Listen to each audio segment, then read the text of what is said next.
বাংলাদেশে এই স্বাধীনতা যুদ্ধ ঘোষণা করার পরে এই দেশে যুদ্ধ করে আপামর জনসাধারণ এবং কৃষক জনতা আর এদেশের সাধারণ মানুষ। আর উনি কি করছে, পশ্চিম পাকিস্তানে যে দিব্যি খাইছে।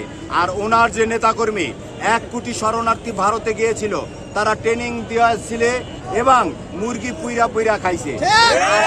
কি করছে ভাই, আসার পরে আমি স্বর্ণপদক মুক্তিযোদ্ধা। আরে হারামজাদা, স্বর্ণপদক মুক্তিযোদ্ধা রণাঙ্গনে না থাকার পরে কিসের ভাবে মুক্তিযোদ্ধা হয় আমি প্রশ্ন করলাম।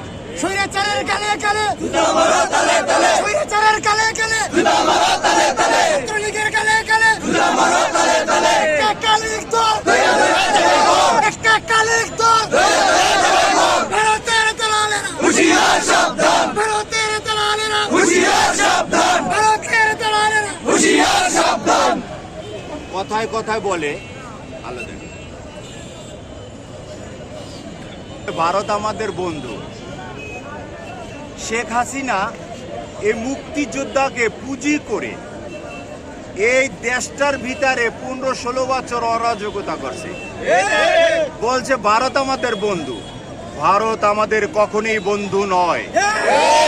ভারত আমাদেরকে যে আগ্রাসনে রেখেছে, যে অত্যাচার করেছে, এই কথাগুলি শুধুমাত্র শেখ মুজিবের মুখ থেকে ফুটে উঠেছিল। কি বলেছিল জানেন? ভাতে মারবো, কাপড়ে মারবো, পানিতে মারবো। এটা ভারতকে সে এইভাবে ভারতের সাপোর্ট নিয়ে কথা বলেছিল। আর একটা ভাষণ দিয়ে কখনো দেশ শাসন হয় না, দেশকে শাসন করতে পারে না। উনি একটা ভাষণ দিয়েছিল, তাও 2 নম্বরই। কারণ হইল কি, শোনেন, ইতিহাস তো অনেকে জানে না, তো ইতিহাস বিকৃতি করছে। ইতিহাস নীরবে নিশ্চিন্তে কাঁদে। 7ই মার্চের ভাষণ দেওয়ার কথা ছিল মাওলানা ভাসানীর।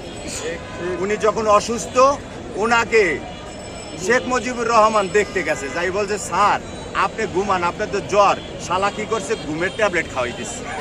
হায় হায়, ঘুমাইয়া রইছে। আর উনি আইয়া ভাষণ দিছে। উনি কি ভাষণ দেওয়ার যোগ্য? ভাষণ দেওয়ার যোগ্য হইল এই দেশে মাওলানা ভাসানী, শেরে বাংলা একে বলল। তারপরে এই দেশে ছিল আপনার যে এই যে সরওয়ার্দী, আর উনি তো ছিল ছাত্র।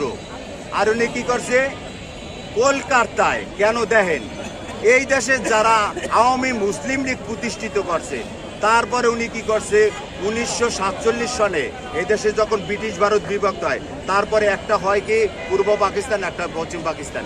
এর সাথে সাথে আমরা দেখলাম পূর্ব পাকিস্তান, আর ওইটার নাম হইল ফাঁকিবাজির স্থান। ওইটার নাম কি?